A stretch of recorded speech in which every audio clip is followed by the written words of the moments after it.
Hi, my friends. Today I want to present you a new story. Enjoy watching it. The clock struck 5, and the hum of keyboards began to fade as my colleagues trickled out of the office, their laughter mingling with the sharp click of heels against the marble floor. I packed my bag with precision, mentally checking off the tasks I had completed. Reports filed, client emails answered, projections finalized. My work was done, every detail accounted for. Yet I could feel her presence before she spoke. "Leave him already, Callum." Holly's voice sliced through the fading noise like a blade. I straightened, refusing to give her the satisfaction of seeing me flinch. "That's right. I finished my work for the day." She sauntered closer, her stilettos tapping rhythmically. "Must be nice, doing the bare minimum. You're not exactly climbing the corporate ladder, are you?" I turned to face her, meeting her cold, calculating gaze. Holly had always been this way, her smile a weapon wielded to belittle. "I do my job thoroughly and on time, Holly. I don't need to stay late to prove my worth." Her laughter was sharp and mocking. "Prove your worth, Callum. Let me spell it out for you. No degree, no overtime, and no chance of a promotion. You're not exactly the company's shining star." My jaw tightened, but I forced a calm response. "I prefer results over theatrics." Her smirk widened. "And that's why you'll stay exactly where you are." She walked away, her words lingering like the bitter taste of coffee left too long to cool. The next morning I arrived early, the office still quiet in the soft glow of the overhead lights. As I settled into my desk, Anne, the operations manager, stormed over, a file clenched tightly in her hands. "Callum, we need to talk. Now." "Good morning to you too," I said, keeping my tone light, though the tension in her voice set my nerves on edge. She dropped the file on my desk, papers spilling out. "Explain this." The client called, an order was processed incorrectly, and it's caused a massive delay. "This is unacceptable." I frowned, pulling the file closer. There must be a mistake. I double-checked everything before submission. "Well, the mistake is there, and it's on you." Her voice was sharp, her frustration palpable. "Give me a moment," I said, opening my system and navigating to the order logs. The details were glaringly wrong, but I knew I hadn't made the error. "This isn't how I submitted it," I said firmly. Anne crossed her arms. "Then who did?" I pulled up my backup files, the habit of a man who had learned to protect himself in a cutthroat environment. "Here's the original submission," I said, turning the screen toward her. The discrepancy was added after it left my hands.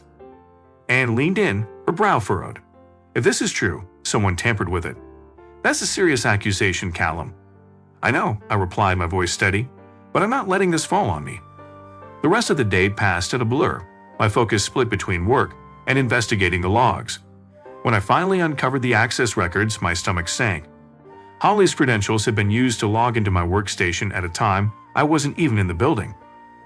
I leaned back in my chair, my mind racing. Was this a one-time sabotage, or had there been others? And more importantly, why? As I left the office that evening, the shadows stretched long across the pavement, and a nagging thought clung to me. This was more than just office politics. Holly wasn't simply mocking me anymore. She was playing a dangerous game.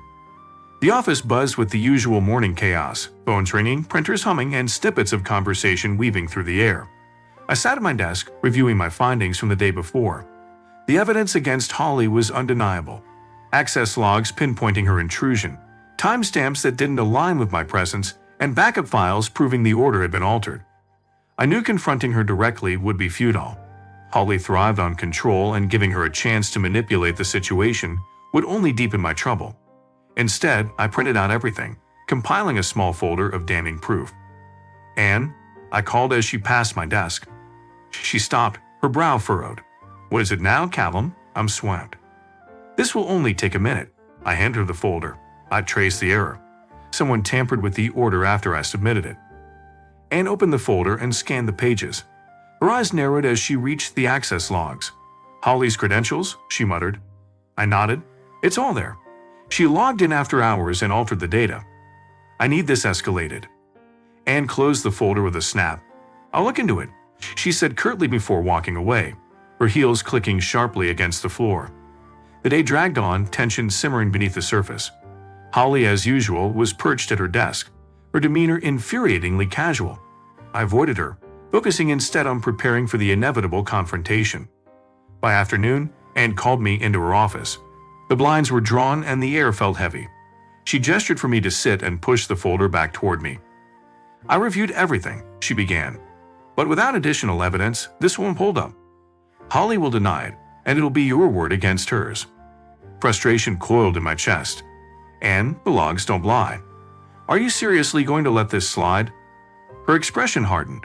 I can't make accusations without irrefutable proof, Callum. If you want this taken further, you'll need to bring me something solid. The breaking point came later that evening. I was shutting down my computer when Holly approached, her smug smile grating on my nerves. Hard at work, I see, she said, leaning casually against my desk. Is there something you need? I replied coldly. She chuckled. Oh, don't be so serious, Callum. I heard you've been busy with Anne. Digging for dirt, are we?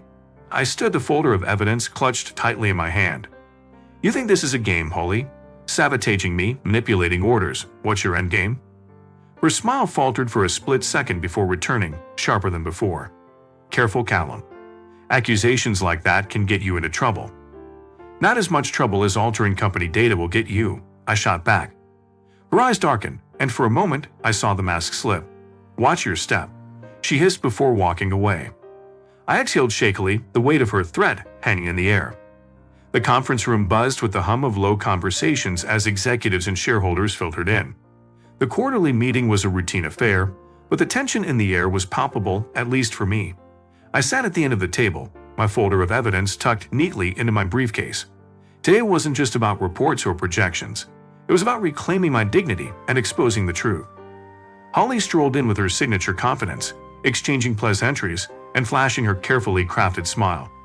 Her gaze briefly met mine, a flicker of something unreadable crossing her face. If she was nervous, she hid it well. The CEO, Mr. Graham, entered moments later, commanding the room's attention with his presence. Good morning, everyone. Let's get started, he announced, his voice firm and professional. The meeting progressed as expected, financial updates, departmental reports, and discussions on the company's growth strategy. Holly presented her segment with practiced ease, painting a rosy picture of the quarter's achievements. When it came time for open discussion, I raised my hand. Mr. Graham, if I may? The room quieted. All eyes turned toward me, some curious, others skeptical. Go ahead, Callum, Graham said, his tone neutral. I stood steadying myself with a deep breath. Ladies and gentlemen, I've been accused of a serious mistake. However, as I've insisted, the error wasn't mine. I slid printed copies of the IT report across the table. I have concerns regarding the integrity of certain recent transactions, specifically a purchase order error that was unfairly attributed to me. This document proves someone tampered with the data using credentials tied to Holly Warner. Holly's smirk faltered, but she quickly regained composure. This is absurd, she scoffed, flipping through the report. Anyone could have accessed my login. There's no proof I did anything intentionally. Actually, I interjected, the IT team traced the modifications to a specific time when you were logged into your terminal. They'd also discovered similar alterations in 3 other cases involving employees who resigned after being unfairly blamed for errors. The room erupted into murmurs. Holly's face drained of color. This is a setup, she snapped. You're desperate to cover your own incompetence, Callum. Don't think you can outwit me. I don't need to, I replied calmly. The evidence speaks for itself. I turned to Mr. Graham. Sir, I request a formal disciplinary review and propose immediate suspension of Ms. Warner pending the outcome. Before Mr. Graham could respond, Holly stood abruptly, her voice rising. This is ridiculous. You're all falling for his act. He's just bitter because he wasn't promoted. Isn't that right, Callum? You've always been second best. If anyone here doubts my claim, I encourage a deeper investigation. In fact, I paused, my heart pounding. I insist on it as a shareholder of this company. The room fell into stunned silence. Graham looked up sharply. You're a shareholder? Yes, I replied, my voice steady. I own 50% of this company's shares. Gasps echoed across the table. Holly's composure shattered, her eyes wide with disbelief. That's impossible, she exclaimed. I met her glare steadily. This isn't about a promotion. It's about integrity, something this company needs to survive. If we allow sabotage and deceit to thrive, we all lose. Mr. Graham raised a hand, silencing the room. Enough, he said firmly. He scanned the report again, his expression hardening. Holly, these allegations are serious. Until further notice, you're relieved of your duties. A thorough investigation will follow.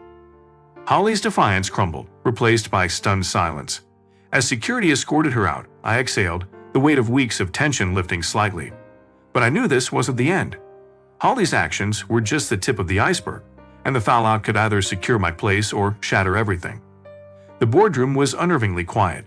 The investigation had been swift, and now all eyes were on Mr. Graham as he reviewed the findings. Holly, pale but still trying to feign confidence, sat across from me, her sharp gaze occasionally darting my way. I could sense her desperation to regain control, but the evidence was airtight. Mr. Graham finally spoke, his voice carrying the weight of finality. The internal review confirms that Ms. Warner manipulated transaction data to implicate Mr. Finlay in an error he did not commit. Moreover, further tampering was discovered in cases involving 3 former employees, as well as a fraudulent expense account under Ms. Warner's name. A gasp rippled through the room. Holly opened her mouth to protest, but was cut off. This company values integrity, Mr. Graham continued, and we cannot tolerate such actions.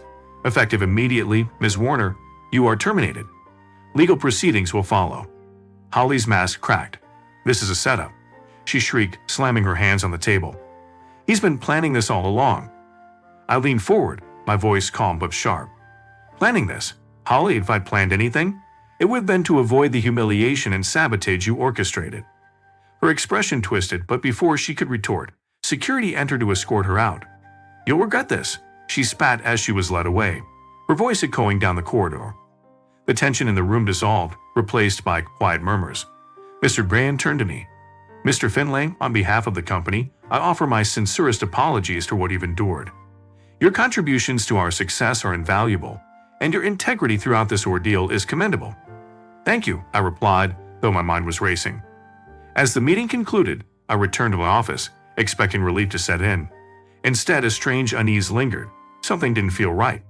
Moments later, my phone buzzed. An anonymous message flashed on the screen. You think it's over? Look deeper. I froze, the implications chilling. Holly's sabotage was uncovered, but had she acted alone? I opened my computer, accessing the company's server logs. A pattern emerged, a shadow of transactions tied to someone higher up. The final entry was damning, a substantial offshore transfer under Mr. Graham's credentials. My breath caught. The man who just praised my integrity had been embezzling company funds. Mr. Graham, how could it be? How can this even be? At this point, I was even at a loss for words. I stood the weight of the revelation crashing down. Justice had been served for Holly, but the true battle was just beginning. As I left the office, I resolved to expose the rot at the company's core, no matter the cost. The fight wasn't over. It had only begun. Friends, what do you think of this story? Write your opinion in the comments. Would you like more stories? Don't forget to subscribe and hit the bell button so you don't miss any videos. See you tomorrow.